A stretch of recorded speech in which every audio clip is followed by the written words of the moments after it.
Ok. Hoje é dia 15 de junho e esse é o nosso encontro número 28, né? Então já faz alguns meses, já fazem uns quase 3 meses, ou já fazem 3 meses que a gente está se reunindo e estudando a Bíblia, começando com o livro de Efésios, depois Colossenses, agora Filipenses, tá? Hoje nós vamos ter, então, 3 leituras. Nós vamos começar com Atos, o livro de Atos 21, no versículo 17, tá? Então, antes de começar, vou fazer uma oração, tá bom? Senhor Deus, obrigado, ó Pai, por essa oportunidade em que podemos abrir a Bíblia com paz, com tranquilidade e podemos estudar a palavra e aprender mais cada dia e crescer mais espiritualmente e em amizades também. Muito obrigada, Pai. Nós pedimos que o Senhor esteja nos dando a mente de Cristo para que a gente possa entender e absorver totalmente o que o Senhor tem falado para nós. Obrigado pela nossa saúde, pela nossa família, que o Senhor tem preservado a cada um de nós, e obrigado pelos trabalhos novos que apareceram, por tudo, ó Pai, que o Senhor tem trazido para cada uma das famílias. Nós te pedimos e te agradecemos em nome de Jesus. Amém.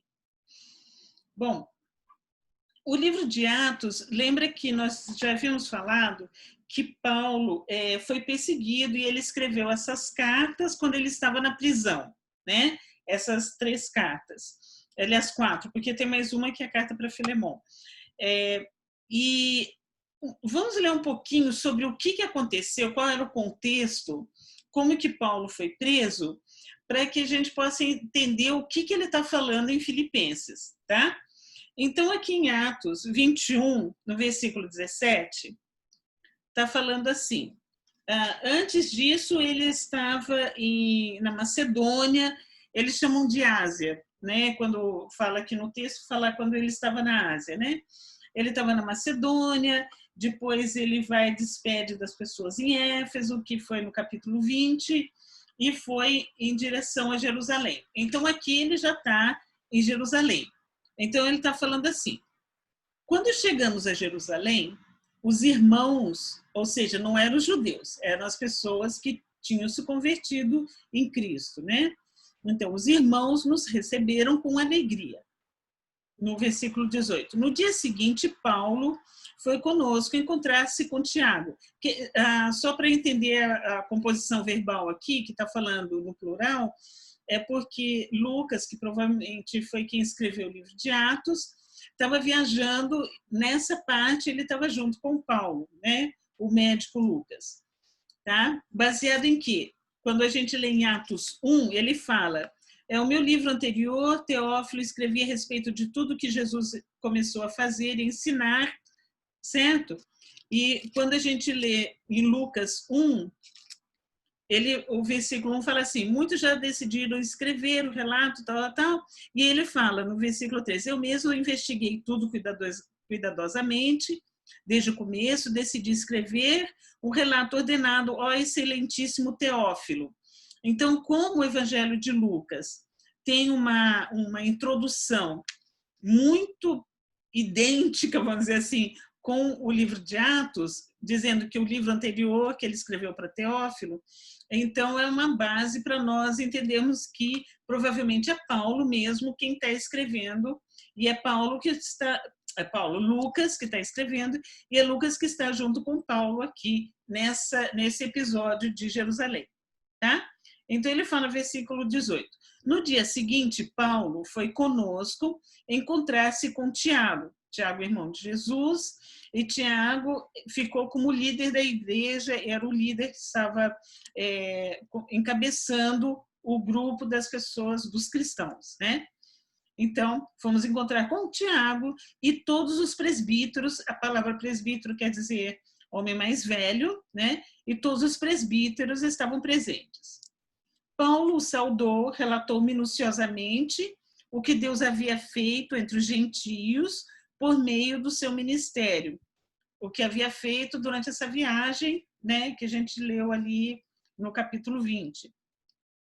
Versículo 20. Ouvindo isso, Eles louvaram a Deus e disseram a Paulo: veja, irmão, quando milhares de judeus creram, e todos eles são zelosos da lei, eles foram informados de que você ensina todos os judeus que vivem entre os gentios a se afastarem de Moisés, dizendo-lhes que não se circuncidem seus filhos, nem vivam de acordo com os nossos costumes.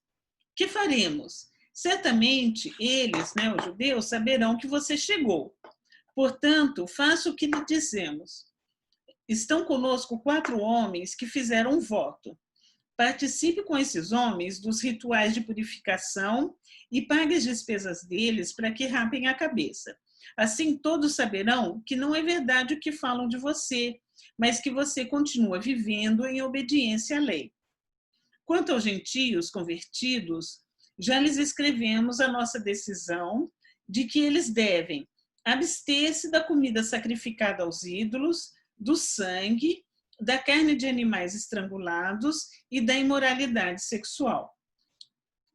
Então, essa era a conclusão do grupo de Jerusalém, encabeçado por Tiago, certo? Para que todas as pessoas... O que era para fazer? Era para continuar seguindo os costumes e leis judaicas ou era para abolir totalmente? Então, essa era a conclusão, que quem era judeu continuasse com o costume e quem não tinha aquele costume judeu não era obrigado a seguir, que é o que ele fala aqui no versículo 25.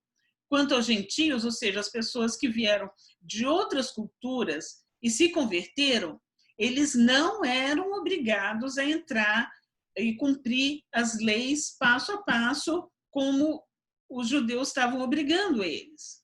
Tá? Agora, o que eles recomendaram é que eles se abstessem da comida sacrificada aos ídolos. Eles faziam sacrifício aos ídolos e levavam parte do sacrifício como refeição, né?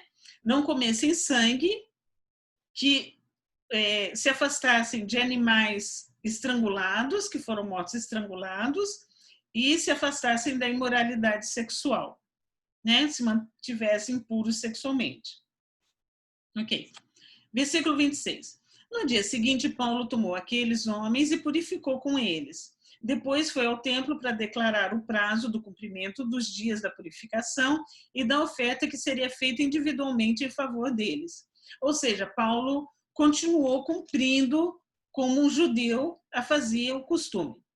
Versículo 27. Quando já estavam para terminar os 7 dias, era o tempo de toda essa cerimônia, alguns judeus da província da Ásia, ou seja, que tinham encontrado com Paulo lá na Macedônia e tudo mais, vendo Paulo no templo, agitaram toda a multidão e o agarraram gritando: israelitas, ajudem-nos. Esse é o homem que ensina a todos, em toda parte, contra o nosso povo, contra a nossa lei e contra este lugar. Além disso, ele fez entrar gregos no templo e profanou este lugar.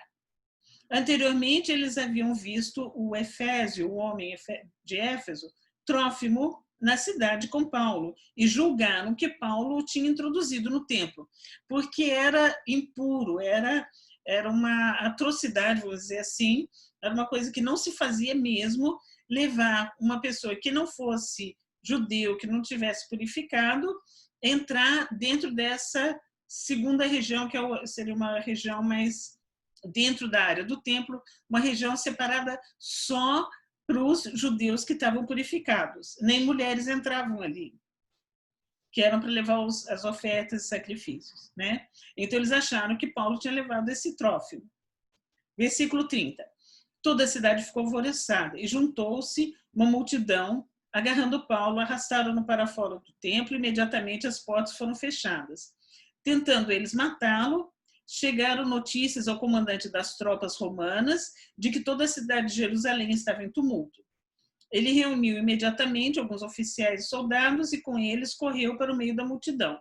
Quando viram o comandante e seus soldados, pararam de espancar Paulo. Então, Paulo quase morreu sendo espancado.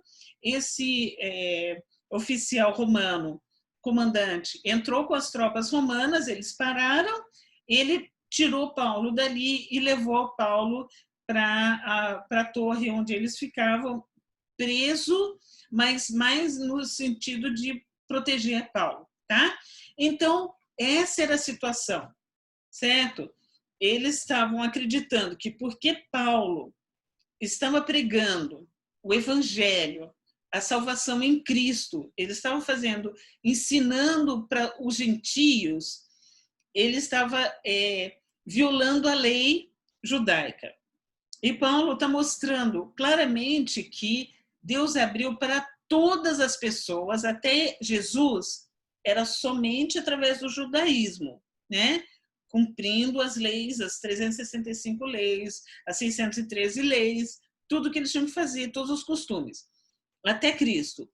Depois de Cristo, Cristo completou todas as leis, então eles fazem uma recomendação, que é não comer a comida sacrificada, não comer animal que fosse estrangulado e se abster de imoralidade sexual, né? Mas depois eles falam também que a religião realmente é comprovada quando você ajuda os órfãos e as viúvas. Então, assim, é bem razoável em termos do que Deus estava trazendo, o que era proposto. Paulo fala sempre, sempre com os gentios, porque Paulo está sempre levando a mensagem através da graça, não é através de atender a obrigatoriedade religiosa, mas sim a graça, recebendo o sacrifício salvador de Cristo como a forma de cumprir todas as penalidades, né, que a lei, vamos dizer assim, tentava cumprir essas penalidades. Então Paulo mostra que não, que Cristo é que cumpriu essas penalidades, ok? Então aqui nós estamos vendo qual que é a situação um pouquinho antes de Paulo ser preso. Esse grupo que encontrou com Paulo e quase matou e tudo mais, eles ficam o tempo todo perseguindo aonde quer que Paulo vá, eles descobrem onde Paulo está e vão atrás e começam de novo a fazer um tumulto. O que acontece é que quando Paulo chega em Roma, eles param, tá? E Paulo fica alugado, morando ali em prisão residencial, ele fica assim, tranquilo, podendo receber as pessoas, podendo trabalhar, podendo estudar, assim, trabalhar no sentido, eu não sei se ele estava ainda fazendo tendas nessa época, mas assim, ele recebia ofertas, ou seja, ele podia continuar a vida dele sem a perseguição dos religiosos, né? E depois ele sai de Roma, começam a ter um pouco de tumulto perseguindo ele, perseguindo Paulo, e depois Paulo volta e é executado.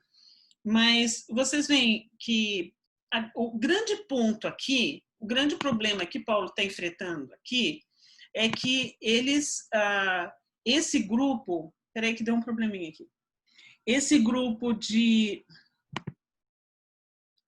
peraí, deixa eu ver, achar onde é que foi parar aqui o meu, ok. Esse grupo de religiosos, eles queriam que Paulo obrigasse os gentios, primeira coisa, os homens tinham que se circuncidar.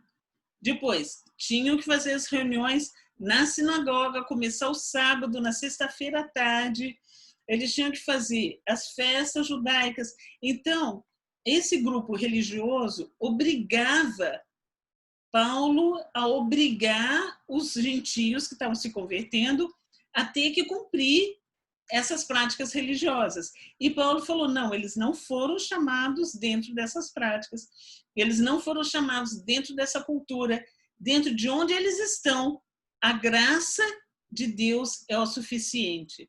Pela graça, eles são salvos. Então, ele mantém isso o tempo todo, e esse é o grande problema que começam a ter dissensão o tempo todo. Ok. Vamos agora para ver em Apocalipse. Em Apocalipse 2, Tá? Nós temos uma visão espiritual, mas é uma visão está acontecendo com João, né, com o apóstolo João, em que ele estava nessa ilha de Patmos, uma ilha na Grécia, está lá a ilha até hoje, e ele recebeu essa revelação do final dos tempos, que é o livro de Apocalipse, né, que são 22 capítulos, em que ele recebe toda a história, a revelação toda de como que as coisas iriam acontecer até o julgamento, até o final do final e até o reino de Deus vir fisicamente do céu e se estabelecer numa terra que é o novo céu, uma nova terra. Tá?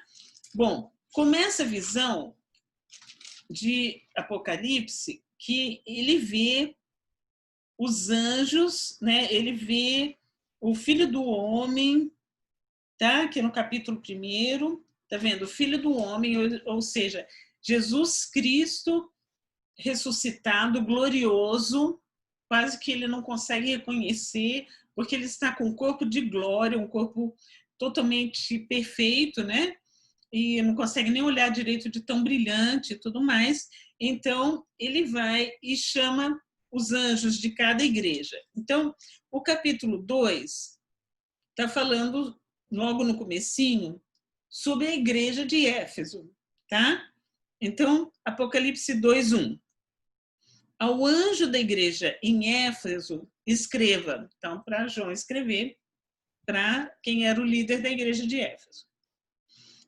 O que Cristo manda escrever? Essas são as palavras daquele que tem as 7 estrelas, daquele que tem as 7 estrelas em sua mão direita e anda entre os 7 candelabros de ouro. Tá? Os 7 candelabros de ouro eram os candelabros, né, as menorás, que estavam numa parte anterior dos Santos, né, dentro do templo, que aqui no final dos tempos é reconstruído, né? Então, é um pouquinho complicado explicar, porque ele está tendo uma visão espiritual, porque existe espiritualmente esse templo, né? Tanto que quando Moisés foi construir o tabernáculo, foi construir, vamos dizer, a cabana, né? Esse tabernáculo, que era o lugar de adoração a Deus, Deus mostrou para ele viu, tá? Então, é visível espiritualmente, mas aqui ele está tendo entre o espiritual e o físico, certo? Então, vamos continuar. Ele está, este que anda entre os 7 candelabros de ouro. Versículo 2. Conheço as suas obras. Então, esse que anda nos candelabros e que tem as 7 estrelas na mão direita, conhece as obras dessa igreja de Éfeso, certo? Conheço as suas obras, o seu trabalho árduo e a sua perseverança. Sei que você não pode tolerar homens maus, que pôs à prova os que dizem ser apóstolos, mas não são, e descobriu que eles eram impostores.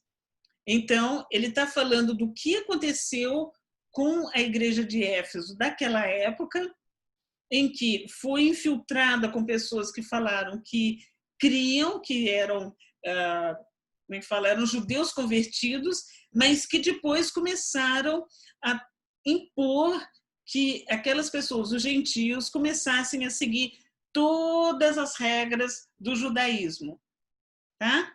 Então, por isso que está falando que eles colocaram à prova esses que dizem ser apóstolos, mas não são, e descobriu que eles eram impostores.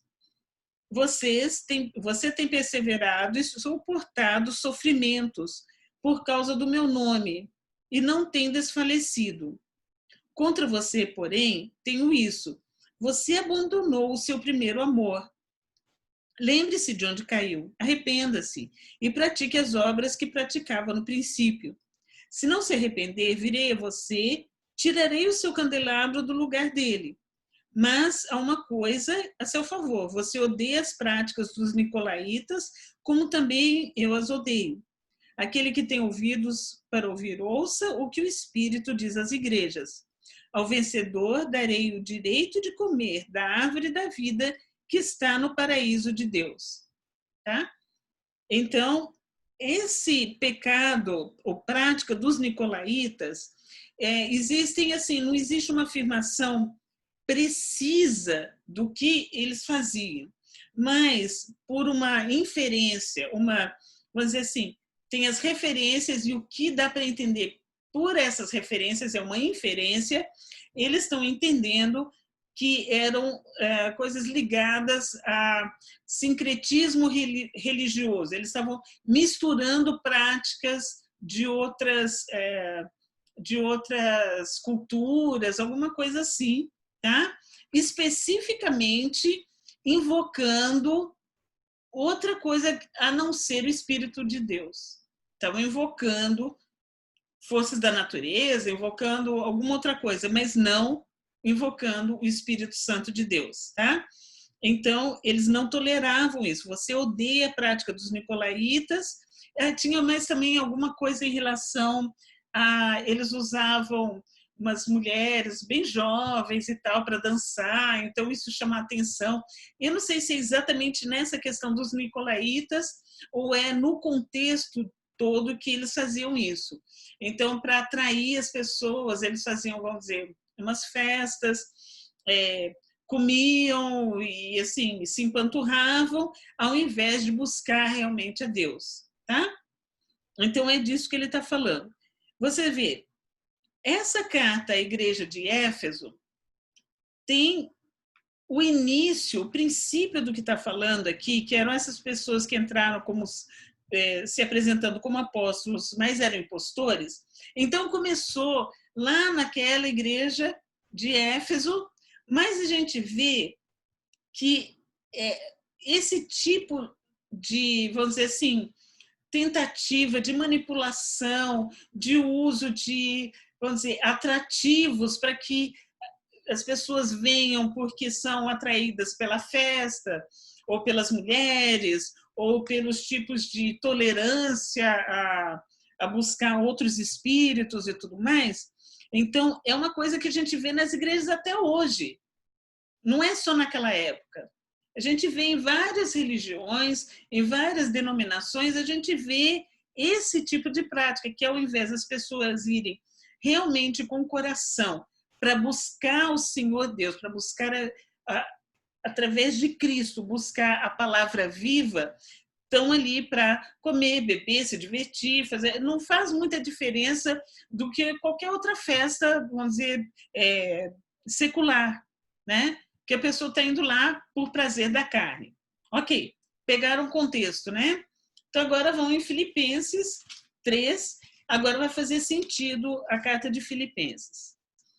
Porque se a gente não lê o que é o contexto, quando chega na carta, fica um negócio meio, né, meio estranho. Ok.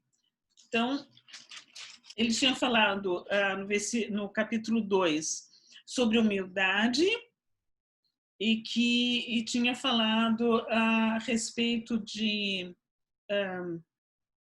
como que era a atitude de Cristo e como nós devíamos ter a mesma atitude de Cristo, que se humilhou mesmo sendo Deus, certo? Então, capítulo 3 de Filipenses, da carta de Paulo aos Filipenses.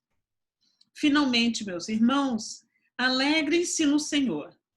Escrever-lhes de novo as mesmas coisas não é cansativo para mim e é uma segurança para vocês. Então, provavelmente, ele já havia escrito outras cartas que se perderam, né? Ou não foram copiadas, tá? Mas ele está reforçando a recomendação, as recomendações, certo? Então, versículo 2. Cuidado com os cães, cuidado com esses que praticam o mal, cuidado com a falsa circuncisão. Ok. Então, esse versículo 2 está falando exatamente daquele grupo que nós lemos em Atos 21 e nós lemos de novo lá no final em Apocalipse 2. Pessoas que se apresentavam como cristãos, como judeus que criam em Cristo, mas que, na verdade, eles queriam impedir, forçar que as pessoas que se converteram, que entrassem na religiosidade. A briga é sempre essa. Por quê? Essas pessoas novas entrando no sistema religioso ficava debaixo do controle deles, porque eles sabiam a lei, eles sabiam o que devia fazer. Então, colocavam um poder de controle sobre eles. Ok, vocês observam que os judeus estavam sendo dominados pelo Império Romano. O Império Romano deixava eles terem a religião que quisesse, cada um podia ter a religião que quisesse, eles não se intrometiam nisso. Mas a lei romana, a ordem romana, a paz romana era reinforced, né? Era reforçada pelo exército, pelas tropas romanas, tá? Então, o poder financeiro, poder econômico, o poder de controle estava na mão do Império Romano, certo? E aqui eles estão cometendo o mesmo erro, porque eles querem que os gentios que entravam no cristianismo, que aceitavam a Cristo, estivessem debaixo do controle deles. Da mesma forma que o romano controlava eles, eles queriam controlar os gentios. Era o mesmo pecado, tá? Então, ele chama de cães. Essa palavra cães aqui tem vários sentidos, mas vamos ficar só com esse sentido, depois eu explico para vocês. Mas cães para eles eram assim, não era como os nossos cachorros, que a gente tem maior carinho, que dá vacina, que cuida, não. Eram cachorros que ficavam pela cidade, que ficavam, tinha briga, traziam doença, coisa assim. Então não eram o pet que a gente vê hoje, que a gente tem maior, né, cuidado com eles. Não, era aquele monte de cachorro da rua, cachorro vira-lata, né? Então, ele está chamando esses religiosos de cachorro vira-lata, né? Que praticam o mal, porque eles estavam usando a necessidade das pessoas se ligarem a Deus para entrar dentro de um sistema de controle através da religião, tá? E começava isso com o quê? Com a circuncisão. Esse era o sinal, vamos dizer assim, básico de que a pessoa entrava no judaísmo, era que o homem era circuncidado. Não tinha circuncisão de mulheres, tá?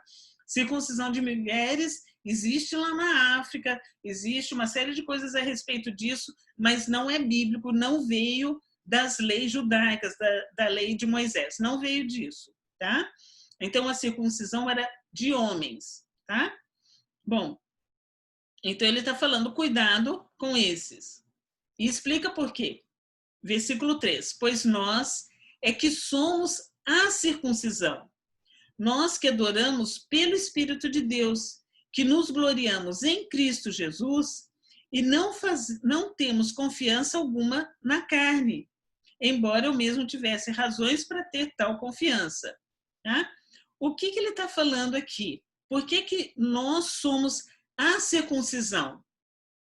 Porque quando nós aceitamos a Cristo na nossa vida, nós não temos mais como prioridade egocêntrica, nós não temos mais como prioridade atender o que a minha carne quer.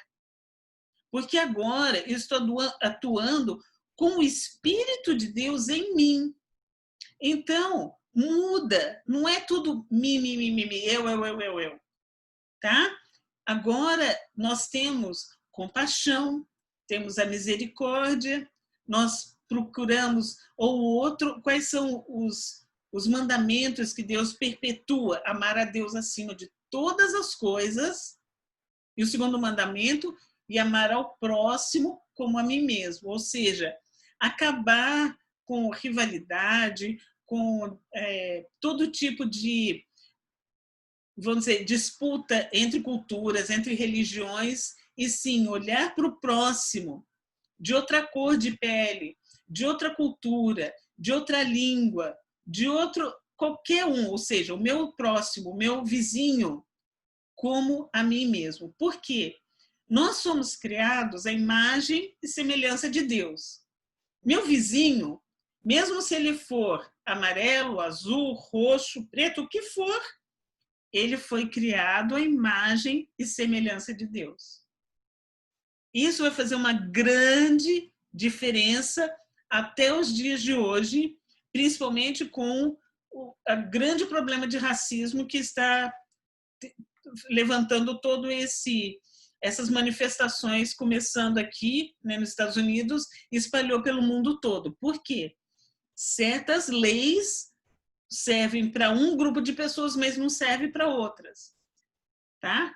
E baseado no que Deus nos deu, por incrível que pareça, estão clamando pela justiça de Deus, porque quem inventou diferença de raça, quem começou a chamar diferença de raça foi Darwin. Darwin que começou a dizer que eram raças humanas. Não, nós somos uma raça humana. Todo ser humano vem de um ser humano, certo? Então, não existe essa divisão de raça. Racismo começou com Darwin. Darwin foi o que começou com todo o humanismo, que foi o que começou com toda a influência na ciência para eliminar a religião. E agora, século XXI, toda essa briga que está tendo se reconhece que todo ser humano é imagem e semelhança de Deus, que nós temos que ter respeito, que nós temos que, se todos estão debaixo da mesma lei, não é porque vem de veio como refugiado ou veio como imigrante que cada um vai ter uma lei diferente, tá? Então, olha como isso é tremendo até nos dias de hoje. E o porquê que ele está falando que nós somos circuncisão? Nós somos. Porque nós tiramos o nosso egoísmo, a nossa pretensa superioridade, então nós cortamos isso da nossa carne. Essa é uma verdadeira circuncisão.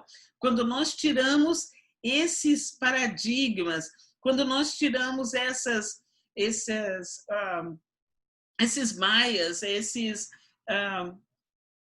essa forma de ver as outras pessoas diferentes, certo? É quando nós cortamos isso da nossa carne e adoramos pelo Espírito de Deus, nos gloriamos não na nossa carne, eu sou desse grupo, eu sou desse grupo, mas nós nos gloriamos em Cristo Jesus. E ele completa, não temos confiança alguma na carne, porque aqui a briga era entre judeu e gentio, certo?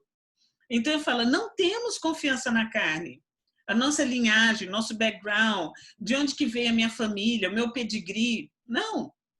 Embora eu mesmo, Paulo, tivesse razões para ter tal confiança. Então, como a briga era com o judeu, ele está devolvendo o argumento. Se alguém pensa que tem razão para confiar na carne, eu ainda mais. Circuncidado ao 8º dia, ele está dando agora o background dele, o resumê dele.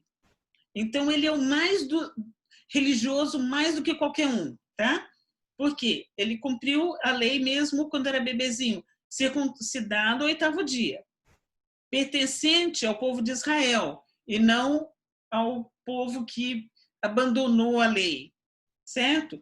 A tribo de Benjamim, só ficaram 2 tribos, que era Judá e Benjamim, que ficaram tementes a Deus, e os outros seguiram para o lado de Samaria e seguiram as outras 10 tribos, seguiam outras práticas, certo? Então ele fala, eu sou judeu genuíno, verdadeiro. Tanto que ele fala agora, tribo de Benjamim, verdadeiro hebreu. Quanto à lei, fariseu, ou seja, radical na lei, exigente, cumpridor da lei. Versículo 6. Quanto ao zelo, tão zeloso, né, que ele é perseguidor da igreja. Ele perseguia os cristãos, porque ele não entendia. E quanto à justiça que há na lei, irrepreensível. Então, ele deu o background dele. Ele falou, olha, eu sou o mais judeu de todos vocês aqui.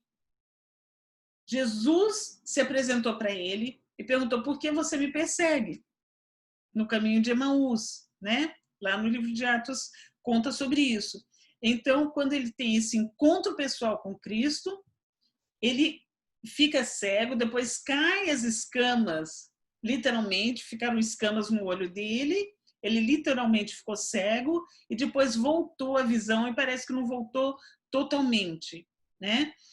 E ele começou a enxergar que ele estava perseguindo não pelo zelo da palavra de Deus, mas pelo zelo do poder religioso em cima daquele grupo. Então ele recebeu essa revelação, ele entendeu, ele experimentou isso, tá? Agora, na hora que ele está na disputa com os outros judeus, ele fala: eu sou mais judeus do que vocês são, tá? E olha o que ele continua, versículo 7. O que para mim era lucro, ser tão perfeito judeu, passei a considerar como perda por causa de Cristo. Ele abriu mão daquilo tudo. Versículo 8. Mais do que isso, considero tudo como perda comparado à suprema grandeza do conhecimento de Cristo Jesus, meu Senhor, por quem perdi todas as coisas. Ele perdeu todo o privilégio dele de sentar num lugar importante, de usar um tipo de hobby diferente, de ser reverenciado. Ele abriu mão disso tudo, porque ele falou: eu busquei, eu larguei isso tudo, eu perdi isso tudo porque eu considero, isso daí é perca para mim, comparado com a suprema grandeza do conhecimento de Cristo Jesus. Então, essa grandeza do conhecimento, que é o que nós temos buscado, temos alcançado aos pouquinhos, tá? O que nos levou a ter o PhD, o que nos levou a ter o título que for, é esterco, é perdido, não vale nada em comparação com o que Cristo é na minha vida, com o que Cristo faz na minha vida, tá? Continuando no versículo 8. Então, comparado com a suprema grandeza do conhecimento de Cristo Jesus, meu Senhor, por quem perdi todas as coisas, eu as considero como esterco para poder ganhar Cristo e ser encontrado nele, em Cristo, não tendo a minha própria justiça, que procede da lei. Lembra que ele era como se tivesse estudado em Harvard, ele era um legalista, ele era uma pessoa de extremo educação e preparo nas leis, certo? Jurista. Então ele fala: isso tudo não vale mais nada, porque eu considero Cristo, tá? Então, continuando, mas o que vem mediante a fé em Cristo, a justiça que procede de Deus e se baseia na fé. Porque a justiça humana, com as leis, com as regras, punições, torturas, o que fosse, não se compara com a justiça de Deus. Daqui a pouquinho vai fazer sentido. Versículo 10. Quero conhecer Cristo, o poder da sua ressurreição e a participação em seus sofrimentos, tornando-me como ele em sua morte, para de alguma forma alcançar a ressurreição dentre os mortos. A justiça de Deus não dá para nós entendermos. Se nós formos julgar, nós vamos condenar todo mundo, ninguém tem chance, porque são todos pecadores. Eu estava conversando com a minha netinha, de 8 anos, e eu estava contando a parábola de Jesus com as 100 ovelhas, que tinha 100 ovelhas e uma se perdeu. E ele deixou as 99 protegidas e foi atrás dessa uma. Aí ela virou para mim e falou assim: ele foi atrás do bad guy? Aqui o americano chama de bad guy um bandido, né? Então ela falou assim: então Jesus vai atrás do bad guy? Eu falei: vai. Ele quer que o bad guy se arrependa. Ele quer que o bad guy venha a ser parte do grupo das 99 ovelhas. Ele venha compor que ele não fique isolado, não fique se machucando. E eu achei aquilo tão incrível, porque uma criança de 8 anos consegue entender de uma forma tão assim profunda qual é o nosso dilema. O quanto eu mereço a salvação, o quanto eu sou tão boa, tão perfeita para receber a salvação. Ah, não, mas aquele que é bêbado, drogado, prostituta, não, aqueles lá merecem morrer. Não! O salário do pecado é a morte. Se eu falo uma mentira, eu mereço a mesma morte do que a prostituta. Isso, para os juristas, para quem estava colocando a lei em prática, era um absurdo. Como que você pode comparar um bom cidadão com um mau cidadão, com um bad guy? Por quê? Está falando da justiça de Deus, não está falando da justiça humana. Os erros, se eu atravessar fora da faixa, se eu pegar a velocidade acima da norma, o que eu levo? Uma multa, certo? Tem uma consequência. O que eu faço errado contra a lei de Deus, eu tenho consequência. Mas essa consequência, aqui, a graça de Deus nos dá a salvação. As consequências são de acordo com as nossas decisões. Quando a gente faz coisas que vão contra o nosso corpo, a gente sofre essa consequência. Mas a salvação em Cristo, isso é maravilhoso. Nós não perdemos, não tem como perder. Por quê? Porque não vem de nós, não vem da nossa obra, não vem desse controle, não vem do cumprimento de lei, não vem da circuncisão, não vem da gente fazer tudo como é para fazer. Ah, então agora eu sou salvo. Não, vem da aceitação do sacrifício de Cristo na cruz. E isso, para quem era jurista, eles não conseguiam entender. E Paulo fala assim, esquece tudo da nossa jurisprudência, esquece tudo da lei. Por quê? Porque isso tudo, diante da justiça de Deus, não tem como comparar. Deus vai oferecendo oportunidade de se arrepender, de mudar de vida e de receber a salvação em Cristo até o último segundo de vida da pessoa. E Deus vai oferecendo, vai oferecendo, vai oferecendo, tá? Até que a pessoa aceite, transforme, tá? Entregue o Espírito para Deus. Então é isso daqui que eles não conseguem entender. Bom, continuando o versículo 12. Não que eu tenha obtido tudo isso ou tenha sido aperfeiçoado, mas prossigo para alcançá-lo, pois para isso também fui alcançado por Cristo Jesus. Do que ele está falando? É muito difícil você viver uma vida em que você não tenha dilema. Nós temos que fazer escolhas o tempo todo. E dentro dessas escolhas, nós temos consequência. E a consequência é nossa responsabilidade. Mas isso não tem como nós alcançarmos em termos de salvação. De salvação do nosso espírito está ligado ao Espírito de Deus. E no dia que a gente morrer, a gente está com Deus. Não vai para o inferno, não vai para um lugar de tormenta. Versículo 13. Irmãos, não penso que eu mesmo já o tenha alcançado. Mas uma coisa faço, esquecendo-me das coisas que ficaram para trás e avançando para as que estão adiante. Prossigo para o alvo, a fim de ganhar o prêmio do chamado celestial de Deus em Cristo Jesus. O que nós fizemos no nosso passado, nosso comportamento desajustado, egoísta, trapaça, mentira, o que for, nós temos que resolver, pagar aquelas dívidas que estão ainda pendentes e esquecer, andar, prosseguir, ao invés de ficar vivendo no passado. Ah, mas é porque eu fiz isso errado, eu fiz aquilo errado. E fica preso aos erros, e preso à culpa.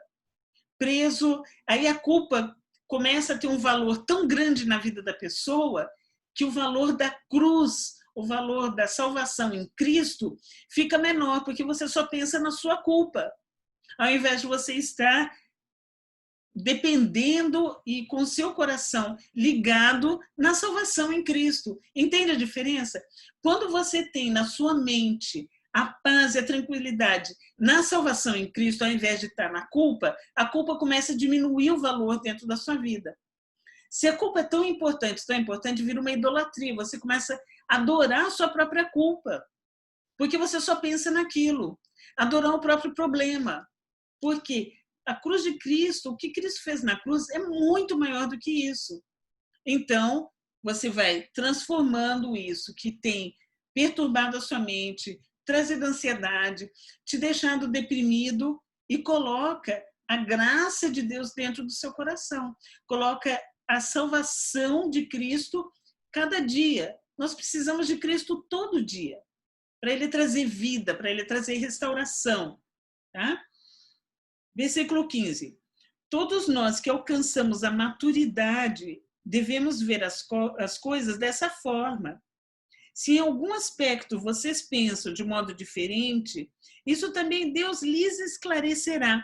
Então, aquelas pessoas que estão presas, sem entender por que é para fazer isso, por que é para fazer aquilo, é para batizar, não é para batizar, batiza criança, batiza adulto, é para, sei lá, ou qualquer outra, é para ir no sábado na igreja, no domingo, na sexta-feira, que dia que é para fazer? Pode comer porco? Não pode. Pode comer camarão? Não pode.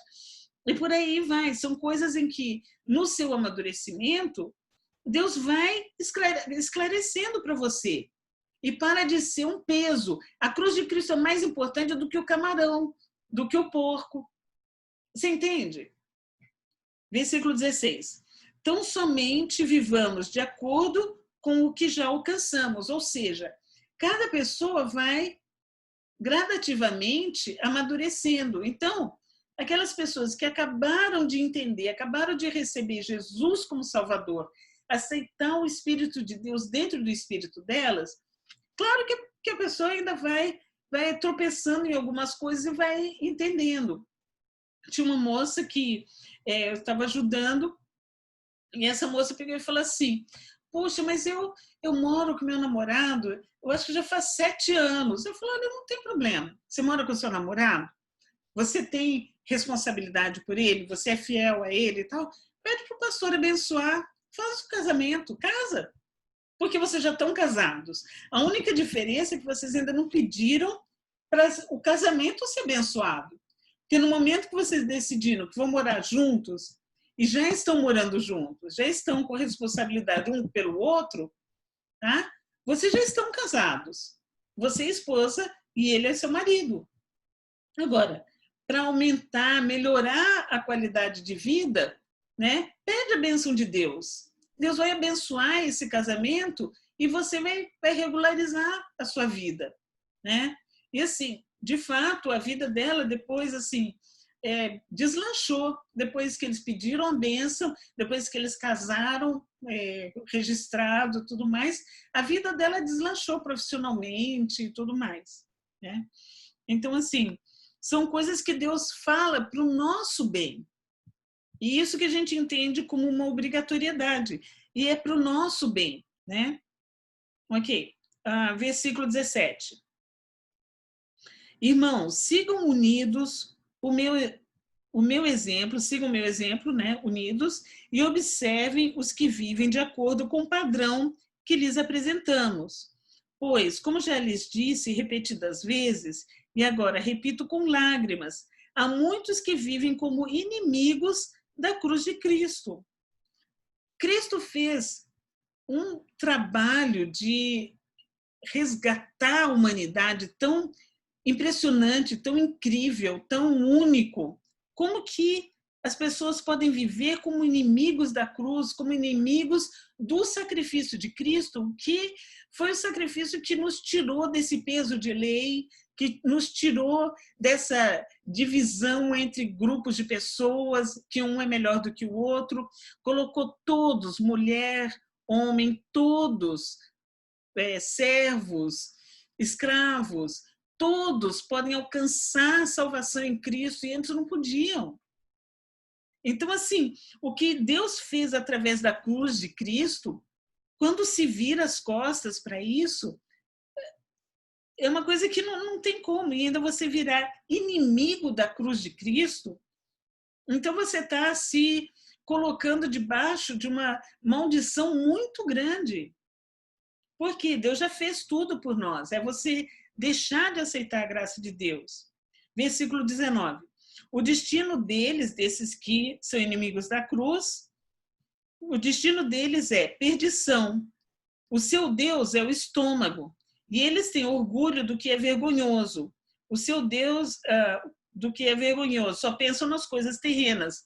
Lembra dos nicolaítas, que eles faziam um monte de festa e levavam as moças para dançar e fazer uma festa que eles diziam que era uma festa religiosa, mas na verdade era isso. Era para fazerem coisas que eles tinham orgulho, eram coisas terrenas, eram coisas para o próprio prazer, né? Então, assim, inimigos da cruz e ainda por cima levando as pessoas a errarem cabalmente, errar muito. Versículo 20. A nossa cidadania, porém, está nos céus. Nós não fazemos parte dessas coisas. Nossa cidadania está nos céus, de onde esperamos ansiosamente o Salvador, o Senhor Jesus Cristo, pelo poder que o capacita a colocar todas as coisas debaixo do seu domínio. Ele transformará os nossos corpos humilhados, tornando-os semelhantes ao seu corpo glorioso. Olha, por mim, risca esse último versículo 21, grifa, não é risca, grifa, porque essa é a nossa promessa. Nós não fazemos parte, o que as pessoas anseiam de ser populares, youtuber, influencer, o que for. Isso não é nada. Olha aqui, o que nós estamos esperando ansiosamente é o retorno de Cristo. Vai ter um grande julgamento sobre todos os poderes no céu, na terra, debaixo da terra. Vai ser tudo colocado debaixo dos pés de Cristo. Todo joelho se dobrará, tá? Que foi o que nós lemos semana passada. E ele transformará esses nossos corpos que têm doença, defeito, que são humilhados, vai transformar os nossos corpos em corpo glorioso. Como que é o corpo glorioso? Com certeza é glorioso. A gente não sabe como é, tá bom? Então, terminamos aqui o capítulo 3 e vamos abrir para a nossa conversa. Semana que vem a gente pega o capítulo 4 de Filipenses, tá bom?